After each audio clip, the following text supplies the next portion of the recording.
سلام به کاربرای خوب میهن بلاکچین. چند وقت پیش زندگی نامه امیر تاکی، یکی از افراد تاثیرگذار تو حوزه ارزها رو در قالب پادکست منتشر کردیم. از اونجایی که خیلی عقاید جالبی داره، تصمیم گرفتیم یه مصاحبه تصویری باهاش داشته باشیم. قبل هر چی، اگه به ویدیوهای حوزه کریپتوکارنسی علاقه دارید، این ویدیو رو لایک کنید، کانال یوتیوب ما رو سابسکرایب کنید و زنگوله رو هم بزنید تا از ویدیوهای جدید ما باخبر شید. تو این مصاحبه درباره پروژه های امیر تاکی، فعالیت کاربرای ایرانی در اکوسیستم کریپتوکارنسی، آینده بیتکوین و پروژه های جدید صحبت می‌کنیم. همراه ما باشید در گفتگو با امیر تاکی، اولین ارائه دهنده طرح بهبود بیتکوین. Hi, nice to meet you, Ali Reza. Nice to meet you too. Me and my colleague Sanas Habibi are your host today. Okay. Thank you for accepting to interview us. It's really an honor. We have already worked on your biography on an episode of our podcast, Mihan podcast. We got great feedback on the stories. I have to say they were truly inspiring. Knowing your ups and downs in life was very interesting to everyone, especially ourselves. And now we would like to know more about your work, your plans, and your views on the world of crypto. Yeah, thanks a lot for inviting me to talk with the Iranian crypto community. It's a pleasure. To begin, let's talk a little more about yourself. What do you do these days? Do you have any ongoing projects at the moment? Do you have any upcoming projects with any company or foundation? Yeah, so crypto as a technology came from a community of people who in the past believed about using cryptography to create like free online zones where people could organize, and that was the crypto anarchist, the cypherpunk movement. One of the consequences of that movement was also the Declaration of the Independence of Cyberspace, which went on to inspire a lot of people in Silicon Valley who started building a lot of these big tech platforms, which a lot of the big tech platforms we know today, like Google and Facebook, they have become part of this surveillance apparatus in the US. But part of their motivation is driven by this liberatory vision of technology, which was people would be able to organize collectively to define like a new kind of politics, and it was that was a lot of the drive as well behind in the early Arab Spring. It didn't work out that way, because the liberals weren't able to put forward a vision, but the roots of that, which came from the earlier hacker technologist movement, were very interested in cryptography and the ability to use cryptography to construct new political systems, new societies, parallel societies where people would be able to organize in a way that would not be capitalist, it would not be liberal, it would be like a new post-corporate kind of political structure. And then, from that came the open source movements, and from open source we got the peer-to-peer BitTorrent stuff, and then we had Bitcoin, and Bitcoin was a big realization of that, and that's also the crypto community has grown, and since 2010 cryptocurrency has become very big, where when the early peer-to-peer software like BitTorrent, the idea was that everybody could share media together, everybody could share like any movie or media or music, and it would disrupt the creative industries like Hollywood. And so And now with Bitcoin, it's the same concept or paradigm of disruption, but applied to economies and nation states. So there is this regimen of global power, of financial power, with the US at the center of it, the Western states. They use they try to use like technical means, like for example through the use of capital, to dominate smaller, weaker nations. And with crypto, we're seeing the emergence of a new class which is outside of that regime of power, which wants to leverage cryptography and peer-to-peer to construct a new type of economic system. And the economic system contains within it a criticism of the current economic paradigm, the neoliberal economic paradigm. And so you know, that's kind of increasing a lot now. And what we're seeing is that the US and the European Union are drafting new laws where, in particular, they want to ban privacy. They want to make developing privacy anonymous applications which cannot be controlled by states or law enforcement. They want to make that essentially illegal or like very difficult to operate. And the second thing is DeFi, which is decentralized finance, the movement inside of crypto to reconstruct the financial economic paradigm using crypto. So they will also want to stop that. They're putting in new regulations now, which essentially will kind of make crypto very locked down, where to use any kind of product you'd need to show identification, ID, you'd have to KYC, and we can see already that you know that kind of regime, it locks out people, for example, from Iran who are under embargo. You know, they become automatically locked out of this global financial system. So a lot of people in the crypto community are opposed to the government controls and regulation are coming in. So what we are witnessing happen, and this is something that's happening, is there's a rebellious side of crypto which is, you know, about realizing the innate power of crypto and trying to leverage that power to create, you know, a new paradigm which is democratic, which is about the people. And, you know, that's what we term dark fi or dark DeFi. It's the underground side of crypto.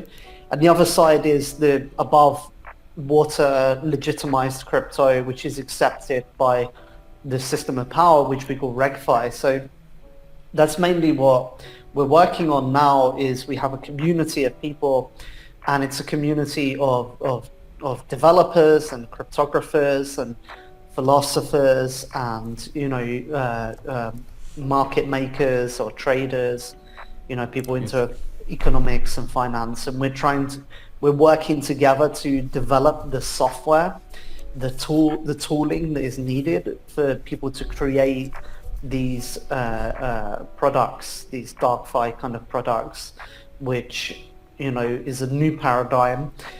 In terms of crypto, there's been, because of the economic drive behind cryptocurrency,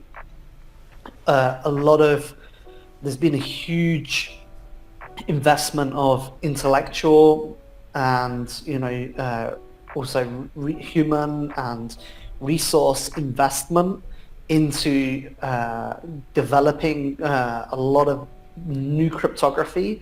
A lot of this new cryptography is very important. It opens up new doors. For example, zero knowledge proofs, but not only zero knowledge, multi-party computations, many different, and not just in cryptography, but in terms of peer-to-peer protocols, you know, the blockchain staking algorithms. You've got many different types that are coming out now, all with many different properties. You know, a big criticism of Bitcoin is it's not ecological, the amount of energy that it uses. So there's been a lot of drive to develop a new kind of blockchain algorithm, which is ecological. And a lot of that is very advanced. But in terms of zero knowledge technology, ZK is very important because it opens up entirely new doors to create anonymous applications that before were not possible to create. And the reason why this field of creating anonymous cryptographic applications is important is because it allows us to create new forms of human, political, economic organization which utilize the rules of the universe, utilize mathematics to create a system where it doesn't rely on human beings or the fallacies of human social institutions, but it relies on a protocol which everybody can see, everybody knows how, can read the code, can see how it operates. They can, and the important thing about tokenization, where projects now issuing tokens, is I can own a token, I can own a piece of the project. So not only am I a passive consumer, but I'm also an investor in the project. And also the token gives me the ability to vote and to make governance decisions about how that's run. So you can also so the code is public, and the community around that code collectively decides how that code should be run, which we have this big problem now, which is happening not just in the West, but all around the world, where there are many problems that are coming to the forefront, where, for example, ecological problems, problems with terrorism, extremist movements, problems with technology, a lot of questions, important questions. Also in the Middle East, they're having an economic crisis. So the Turkish lira, the Syrian pound, the Lebanese pound, the Iranian rial, all of these currencies are experiencing huge amounts of inflation right now. So there is this need now, or this drive by people going, and in particular technologists saying, okay, how can we leverage our immense power that we have, this technological power, that we can use to put forward a lifeboat? Because like everybody kind of feels, and everywhere, like everyone I talk to, they feel that in the next 5 years or so, there's going to be some huge event of macroeconomic or political significance that's going to happen. We don't know what this event is going to be. So for us, it's a matter of how do we build a lifeboat that can carry us across this kind of storm, that we kind of see brewing on the horizon. And we have a lot of means at our disposal that we can use, but also it's an opportunity. It's an opportunity to experiment, to explore with new ideas, to try out new ways of being, of being that people can exist by. So yeah, there's a lot of really important technological breakthroughs that are happening now. In terms of myself, I'm engaged in a lot of cryptography research. So I mentioned zero knowledge proofs, zero knowledge cryptography, which is the kind of building block for building anonymous applications. Basically, in the past, if I was a programmer and I wanted to create some kind of anonymous application, I would have to think okay, how do I use this cryptography, or do I use this scheme? How do I combine them together?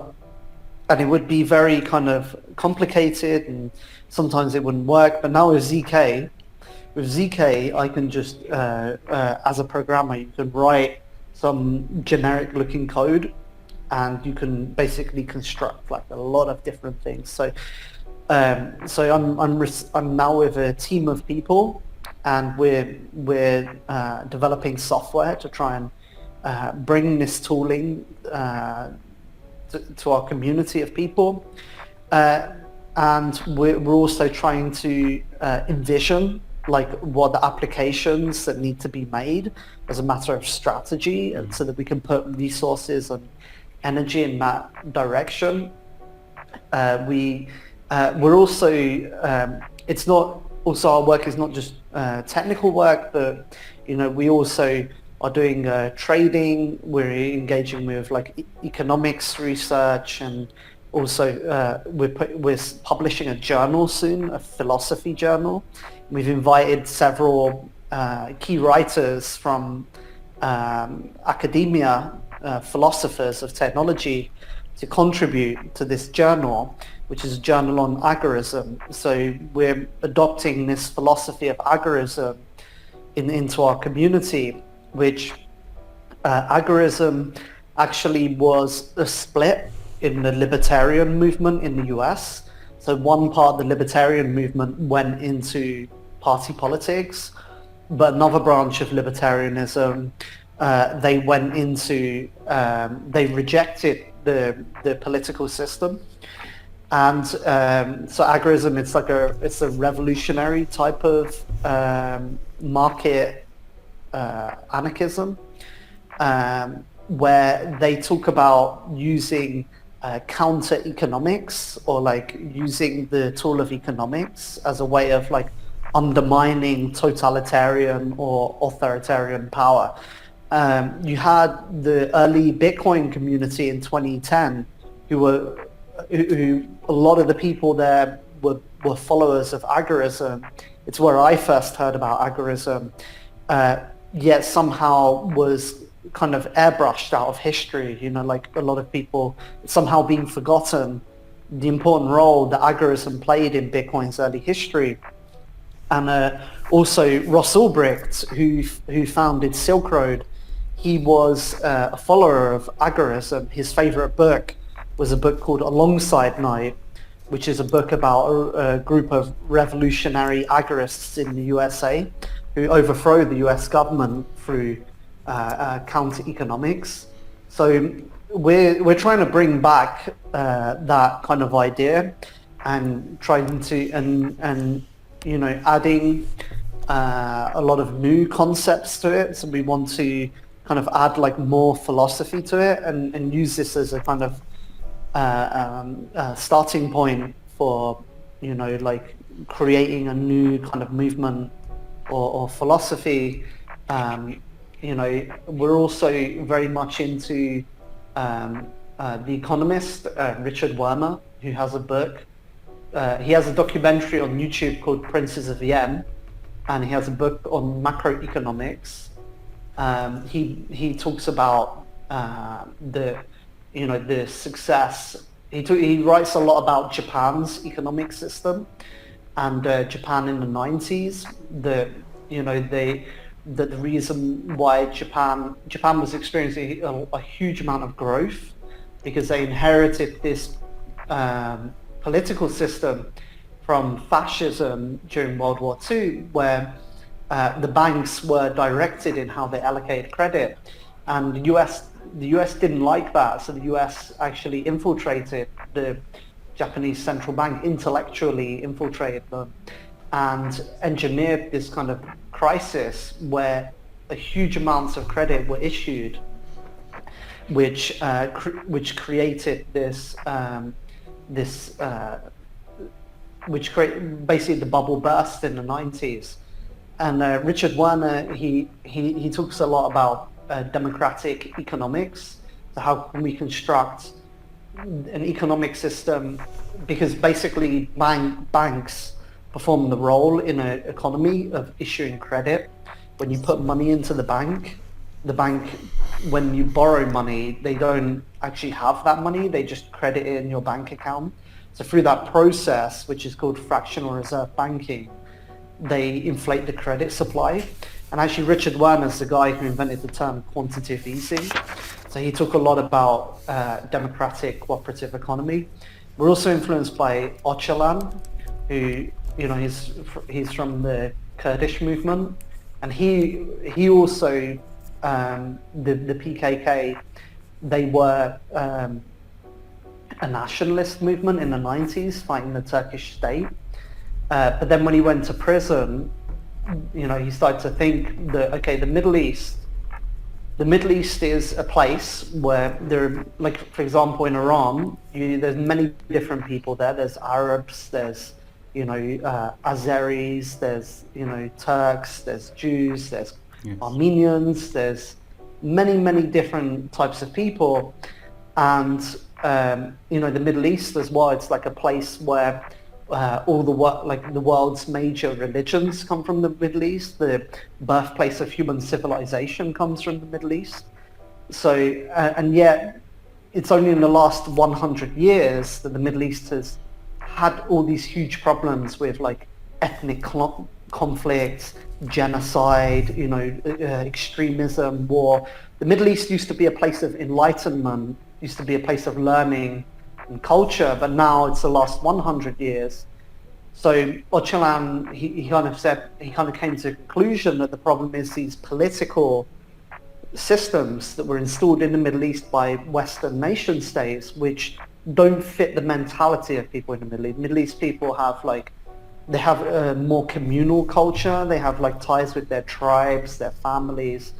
And so the challenge of the Middle East is to create a new kind of political system, which he called democratic civilization. He actually go back to the origins of civilization in ancient Mesopotamia, and he traces the roots of the emergence of the nation state and of hierarchy and domination back to then. So we're trying to bring all these ideas and, you know, use the latent power of cryptography to kind of give a intellectual direction to the crypto community, as well as like as well as having this movement where we create the tools and we say to people, look, here are the tools, here are the applications, here's the means of organizing, you know, in an actual like strategic way with like a sense of direction. Great. As you notice, we have many Iranian users in the crypto ecosystem. Do you have any specific plans for Iranian people and Iranian users? Yeah, I get a lot of Iranians contacting me. Thank you very much, everyone. I have a lot of interest in the Middle East. You know, I think the Middle East is a very important place. There's a saying which is that whoever controls the Middle East controls the world island, and whoever controls Eurasia, the world island, yes, controls the world. So the Middle East there's a reason why so many states are fighting over the Middle East is because it's a strategic place. And the Middle East is, it's not the East and it's not the West. It's like it's like a gateway between these two worlds. So the Middle East is, as I said, like a place where a lot of religions, like for example the Abrahamic religions, but also the old, you know, Zoroastrian, Mithraism, and, you know, Gnosticism, all of these like beliefs, you know, came out of the Middle East. It's a place where a lot of the, I actually didn't know this, but the old the writings of Euclid from ancient Greece, a lot of the ancient Greek mathematicians, they didn't actually invent that mathematics. That mathematics came from Sumeria, it came from Mesopotamia. They simply just wrote it down in the books. They made a record of it. So, and right now the Middle East is experiencing an economic and financial crisis. So it's and also for example, in Lebanon, they just had the government just kind of, now there's been a huge economic and political crisis, and everybody is fleeing the country. Like whenever you go to the airport, it's filled with people, huge queues of people, which every day is queuing just to leave the country and go to other countries and take their wealth, their brain power, their money, their resources out of the country. And this is a big tragedy in the Middle East, because the Middle East has a lot of latent potential. So the question is like, okay, in the Middle East as well, the Turkish lira is basically collapsing. It's the inflation rate has gone parabolic, and it's also in Syria and in Lebanon and in many countries throughout the Middle East. So right now, a lot of people in the Middle East has given up. And you talk with people in any of these countries and you say like, okay, what's an interesting movement, or like what's the way forward? And people go, there's nothing. There's no. People just have like no hope basically. So, and there is also very widespread mistrust in central banks. So I think the Middle East, and yet there is also a lot of these big informal hawala networks. When you want to send money, these networks already exist. So it kind of seems to me that the conditions to deploy crypto economic technology in the Middle East are ripe, but it hasn't. But nobody's actually started yet. Or there are people, like there are people inside of Middle Eastern countries who are trading crypto. For example, in Lebanon, they're using Tron USD to move money around. You can go to like many shops to do that. But there's nothing bigger that's happening on a higher level. And so what I'm interested to do is, so one thing is people always talk about like governments, giving approval to crypto, going, the government coming on board and going, oh, we accept crypto, kind of like what El Salvador did. But, and that's also interesting, but I don't think it's a complete picture, because the governments do not have much power to begin with, but and that's also why they're like very authoritarian, is because like beneath that facade they don't have much soft intellectual power. So but what is interesting is to see intellectual investment from the Middle East. So to see people people working in universities, or people that are contributing to media, such as yourself, trying to raise the like level of consciousness in the Middle East, so that it becomes something that the societies realize is like beneficial to adapt, and like becomes more attractive for people that are building projects who see the potential to invest in those places. And also and then also we are like, right now we're developing DarkFi, which is like an economic network which will have liquidity, but we're very interested to plug that liquidity into local economic networks.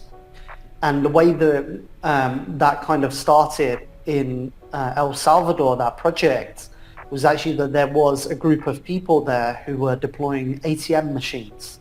They were just deploying ATM machines, setting people up with Lightning wallets.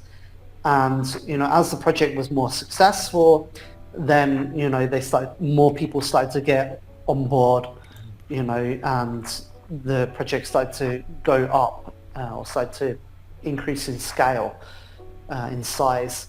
So that's the kind of approach that we're taking. We have like a lot of interest in the Middle East and Africa. We think they're the two like kind of places with the most kind of potential to come up. Okay, let's talk about Bitcoin.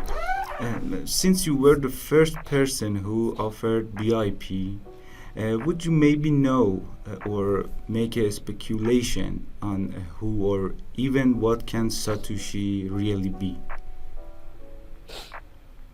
I think he was probably like a physicist or some kind of like academic, and you know, not a guy who was like a professional software developer, and probably worked on it for several years maybe in his spare time, because when you look at the code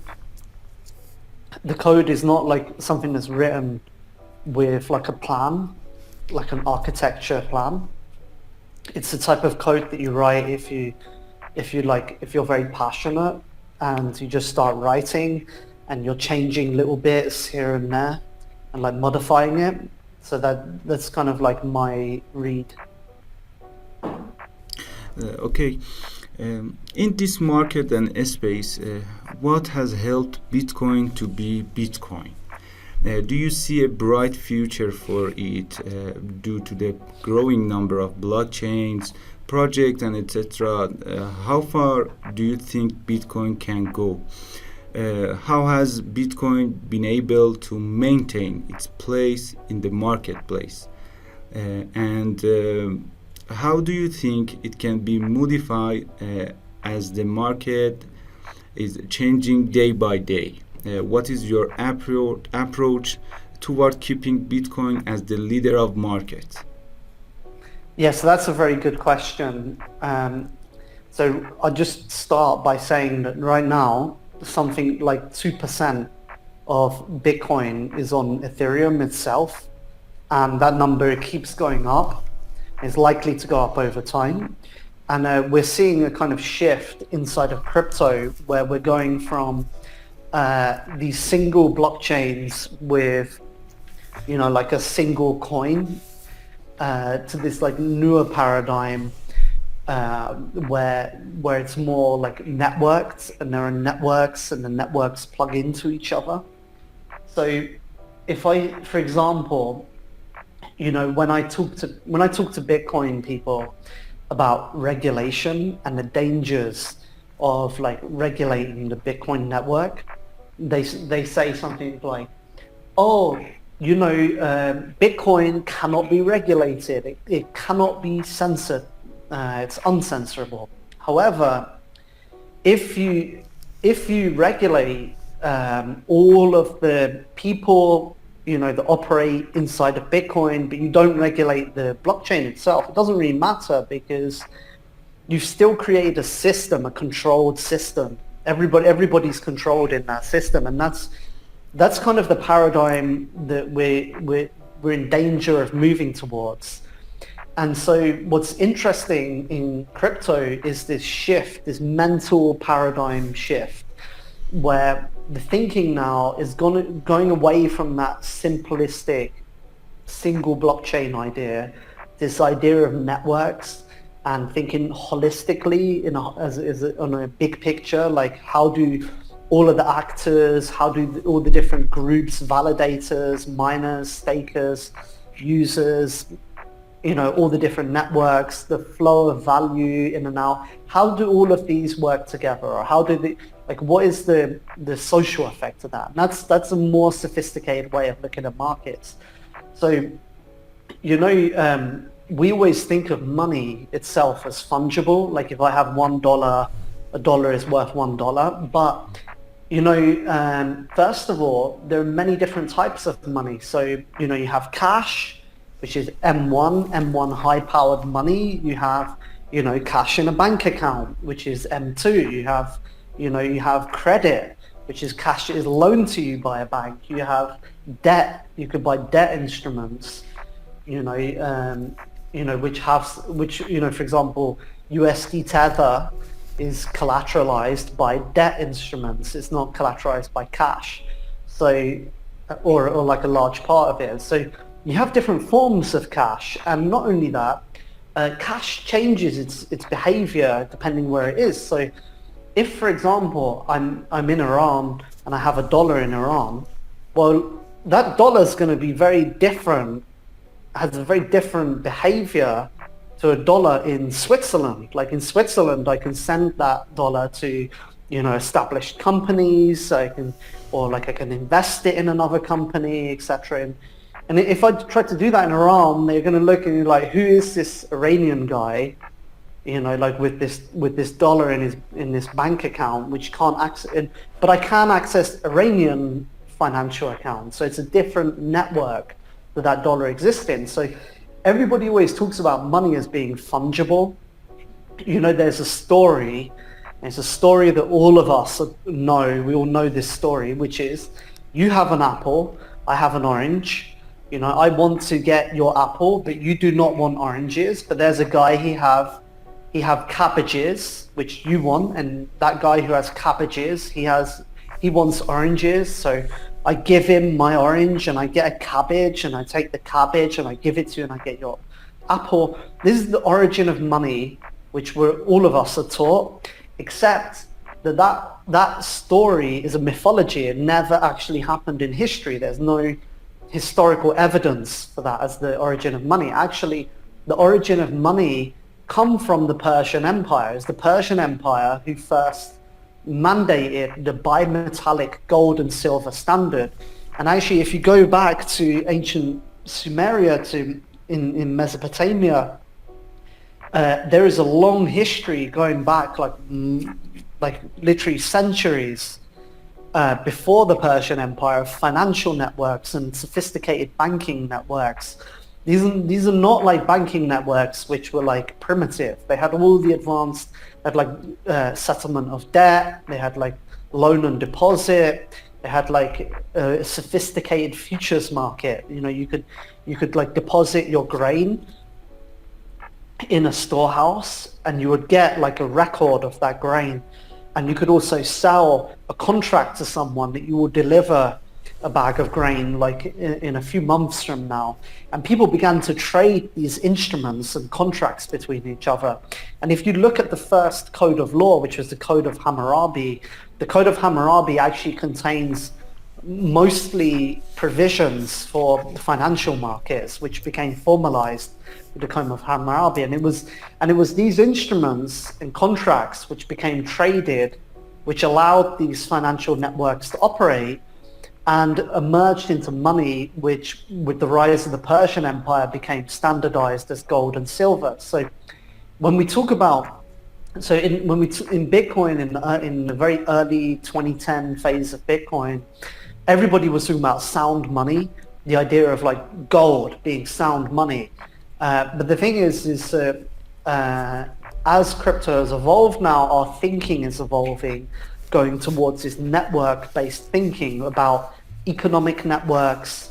The actual value, the money itself is a form of accounting between networks. So for example, we have a financial network between ourselves. We keep track of like like buying and selling between ourselves. The role that the money plays in that network is a system of accounting in that network. So crypto is very much moving towards this kind of paradigm, which is actually interesting because money is one way of thinking about value. So for example, if me and my friends, we're developers and we create Bless you. Sorry. Bless you. Yeah, sorry. If me and my friends, we create a network of people, developers, and we are producing software, and that software is valuable for people, then we are creating value for that world. And our network actually has value. So then if our product has like a token behind it, which you need that token to operate that product, then it's kind of like a bet on the success of that product to buy the token, because you're like, oh, more people want to use it, therefore the token will become more valuable. That's why it's good for me to hold this token, like holding Ethereum or something. So that token is connected to our economic network. And if, for example, people look at our network and they go, oh, that's like a smart people involved, those are smart guys, I have faith in them, it will increase the valuation of the token. And when we decide to sell some of that token, what we are doing is we're shorting some of of the value. But obviously you want to hold as much value for yourself as possible. But when you sell the tokens, you're shorting that value. So, and the interesting thing is that that's what we term liquidity. So liquidity means that something can flow like a liquid. And, when we talk about networks or financial networks and financial networks plugging into each other, we also talk about this concept of liquidity. So liquidity is the ability for value to flow from one network to another network. So that's why the tokenization of my network of developers is beneficial, because it allows us to create these gateways or to these pipes, these connections to other economic networks, and allows value from those networks to flow into our network, and value from our network to flow into those other networks to strengthen the value of those networks. It strengthens it as an entity. So what essentially this, so your question was about Bitcoin and Bitcoin's role in this future. I very much see a very big expansion phase of the crypto markets. And the question is like, okay, if Bitcoin is able to assert its dominance, if that happens, or if Bitcoin's dominance is broken, then I think we can. So there's these two scenarios. So the scenario is Bitcoin reassert dominance, but the other one is if dominance is broken. So in the scenario that Bitcoin dominance is broken, I expect the liquidity not to flow into Ethereum, but to keep flowing into like successive L1s and L2s, because now there are new networks which are better than Ethereum, and so people are going to go over Ethereum and go like, why would I go in this old tech when there's the new tech? Whereas the thing that's holding Bitcoin as number one right now is this idea of sound money, which is the idea that there can only be like one, which is the ultimate, which is the first, first mover, has the dominant position or advantage. So I can't give a definite answer, but I do think that the future is this many-to-many, multi-asset, kind of networked paradigm. And, Bitcoin is like a country which is oppressive, has an oppressive social policy. Bitcoin's intellectual community is very oppressive, and it's stopping smart people who have ideas to be able to contribute. So for example, one of my friends, Eric Voskill, he's written a full node of Bitcoin that can sync in 15 minutes. And the problem is that when he wants to raise money so that he can take his research prototype and develop it into production software, he's blocked by a lot of the Bitcoin core developers who say, oh, there should only be one core software. Should only be one implementation of Bitcoin. So you've got this social problem with a group of people in the top of Bitcoin who are squatting the software, squatting the community, and they prevent competition. They prevent other teams from like trying to come up and compete. So that aspect of Bitcoin made me very kind of bearish on Bitcoin. And the new kind of technologies that are coming out, they're very competitive, very interesting, like exploring like a lot of interesting new ideas. Great. Nowadays, various fields such as NFT, metaverse, gamify are the hot topics and did well that everyone is talking about. What's your take on these? I think a lot of it is very silly, to be honest. Well, I see that now everybody's talking about art-fi and game-fi and social media-fi, and I think that's like the side of crypto. I was talking about reg-fi. That's the side of crypto that the state will allow to exist, the power will allow to exist because it's harmless, because it's just like collectibles or like in-game currency. It's not really like disruptive.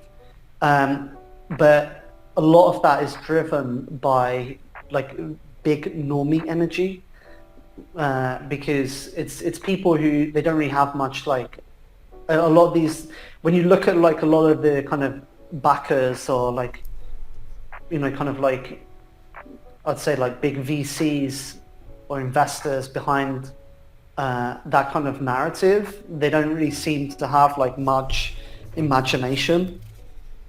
I'm not trying to say that like NFTs or all of that won't kind of go up. It's just, and in fact we're making like our own NFT series, a sci-fi agorist series which we plan to release. But I think like a lot of people now are kind of like looking and going like, oh, what's the like next big narrative? And they're like looking, and like maybe it's going to be Web3. That's like the short-term pump. So that's why I'm like holding some polka dots. And that's why everybody's talking about like, oh, art-fi, game-fi, social media-fi. But I think ultimately, you know, there's going to be a crypto winter phase. Some people say no, there's going to be like a super cycle where it keeps going up. But things are like starting to look a lot more bearish now. There is a lot of interesting software coming out though, so that's a counterpoint to that. But I do see that the US and a lot of states are going to come down hard on cryptocurrency. The US, you know, also China and Russia, they don't approve of crypto. It's a threat to their base of power. So, you know, that's going to force a lot of DeFi projects underground. It's going to be it's going to have a big effect on the price. So, but I think that's like the big next major narrative is the coming kind of, you know, conflict with state interests, the nation states, the US in particular. So that's kind of like where we're more focused, is on the more kind of political, economic aspect. We are more interested in DAOs and DeFi, which we think are very interesting. We see DAOs are like an expression of this like post-corporate desire from the community for like new forms of governance. We also think DeFi is interesting, a lot of very interesting. It's a new emerging science of token and DeFi engineering, which allows us to construct systems with incentives and disincentives, where like using game theory, where people operate in some way, and we can use that. We can use those techniques to create public spaces, to create public infrastructure. It's very interesting. Whereas the social media and gaming and art stuff, it feels more like entertainment to me. But obviously, an interesting aspect of crypto is the big shift we've seen from you know, like talking about like technology to now talking about communities, and you know, the stories and the narratives and the memes and the imagery and the aesthetics. So we pay attention to that aspect, which kind of is related to the NFTs. Yes, it's really interesting.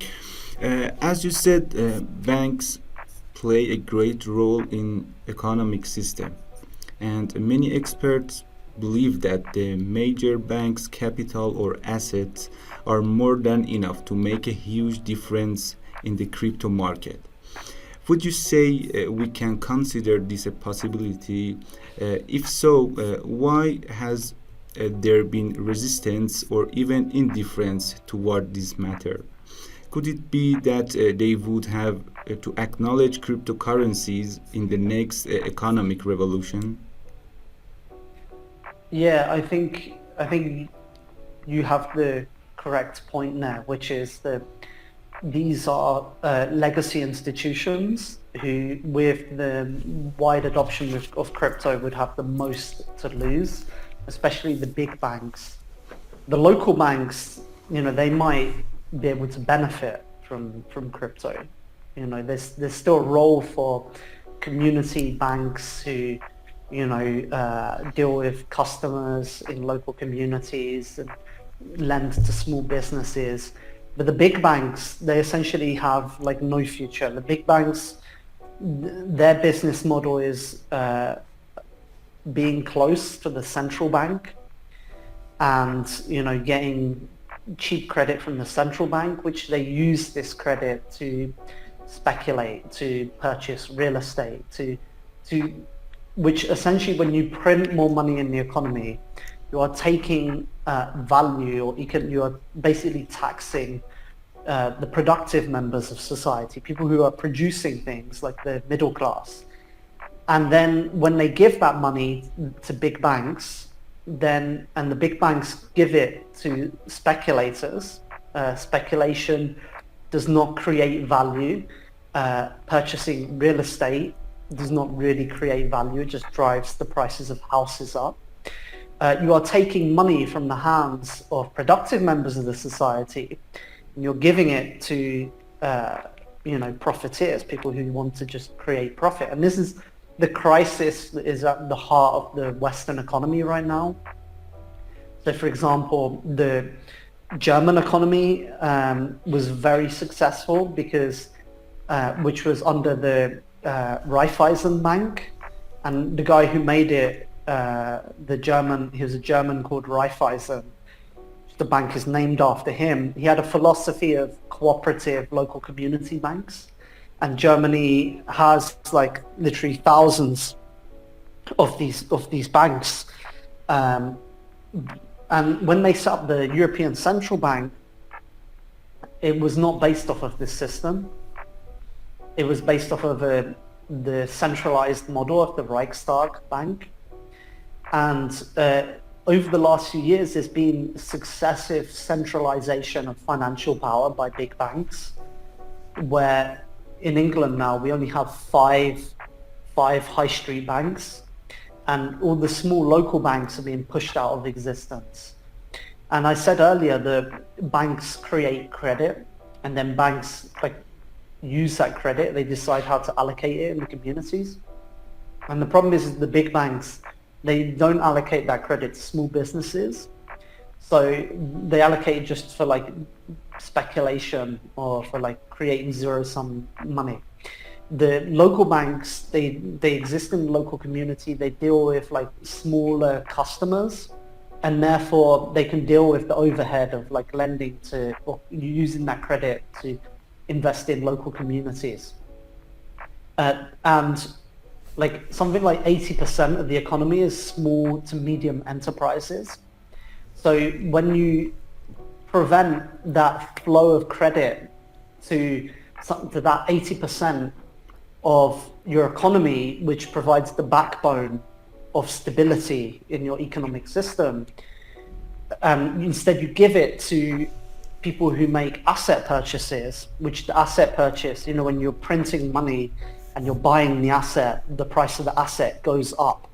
But once you stop printing money for the asset price stops going up, and then it starts, maybe if it goes down a bit, the people who bought last, they go bankrupt. And then because they go bankrupt, they dump on the market, drives the price down, and therefore they dump on the market and it drives the price down more, which makes more people go bust. And that's what leads to this boom-bust cycle and instability in the economic system. So that's kind of what's happened in the West over the last few decades, where now people are complaining, people are very discontented. Before, the economic exploitation used to be by the West against Africans, against Middle East, against Latin America. And then, it was Greece and Spain. and and then now it's like actually in England, or it's actually in America. It's the own people in those countries, and that's why people in those countries are starting to wake up and go, wait a sec, I'm being exploited by this economic system. And because of this looming crises that are coming in, there is an attitude by the moneyed class, or by the political elite or political establishment of accumulation of power against like everybody else, where it's like I'm gonna amass like fortune that I can use for myself to protect myself from this crisis. And you can see it in the way that politicians have this sophist attitude, where you listen to them talk and they don't say anything, but they talk in a way that like manipulate people into trying to get them into power. That's a very kind of nihilistic like attitude of like of needing to gain power above like all else. And this kind of attitude, or like I'd say it's like a virus, has like infected like Western society to its core. And that's kind of like what's consuming everything. And the only reaction, the same way, for example, in the Middle East, when the state is threatened by all of these different ethnic groups in society, the way that it protects its power is to assert more authoritarianism, more domination, to reassert its strength. And that's kind of what's happening in the West as well. So the West is as a system is becoming more centralized. They're like contracting its power, and so the EU has been successively centralizing its financial system over many years, and now now they're talking about CBDCs, central bank digital currencies. And that's partly because they are like very threatened by cryptocurrency. They're like, okay, we need to make our CBD our own competitor, which their competitor is not decentralized. It's literally just everybody, as opposed to like the situation where people have a bank account and there's a bank and the banks compete with each other and they issue credit and they, and then you make a bank account and, and it's in that bank. Now what they're doing with the CBDCs will be just everybody has a bank account directly at the central bank. There's no longer a diversified, decentralized network of like other banks. It's just the central bank.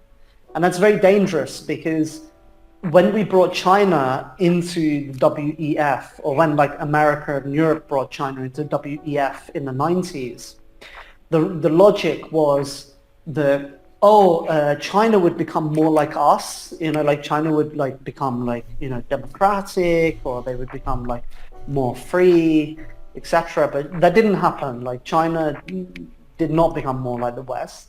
And in fact, now in China, they have this system of social credit scoring. So social credit scoring is where if you do like good behavior, like for example, if you're not late to meetings, or if you don't say bad things about people, or you get good grades in school, or like you have a good work ethic or whatever, you get a higher score than somebody else. If, for example, your neighbor say something bad about you, you might get a lower score. And then this credit score affects your ability to, for example, rent property. So if you rent a place, your rent will be cheaper. If you want to buy a train ticket, maybe you can't buy a train ticket if your grade is too low. So it's a system of incentivizing people to behave in a correct way. So the CBDCs and the Western states, they're actually looking at China now, and they're like, oh, that's an inspiration. That's a very good idea. We should copy that system. So that's essentially, and they talk about UBI, so universal basic income, which a lot of people in the West I think are in favor of, which is everybody will get free money. But the condition for getting this free money is that we all move over to this CBDC electronic digital surveillance system where there's no cash. Everything, like in a lot of Western countries now, cash is gradually moving out of existence. Like you have to use credit card for everything, especially any big payment over a certain amount, you have to use credit cards. So they're pushing cash out of existence so that they have this surveillance system where they can see everything that's happening inside, where the money is going to and from. And you know, with that system, you know, everybody just gets free money, but the free money is is paying people to be consumers, to literally be slaves of this like corporate economic system. So that's literally like the death of like freedom. But cryptocurrency is a kind of safe haven, which is opening up this opportunity of we can maybe create something a bit different. It's not saying that it will be something that's different. Like for example, you can still do credit scoring with a blockchain. You can still do like you know, social credits on Ethereum or whatever.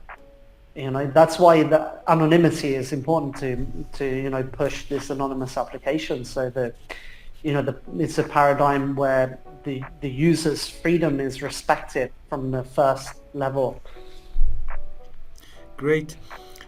Thank you for sharing your time with us. It has been nice speaking with you and getting to know your views on these topics. I sure hope to have more chances for such interviews to happen. It's been a pleasure. And can you send a message in Persian for میهن blockchain users? فارسی هم خوب حرف نمیزنم. خیلی ممنون. Thank you so much. Thank you guys. Thank you very much. Goodbye. Goodbye. خب گفتگوی من رو با امیر تاکی دیدید. اگه این مصاحبه رو دوست داشتید ویدیو رو لایک کنید و نظرتون رو با ما در میون بذارید.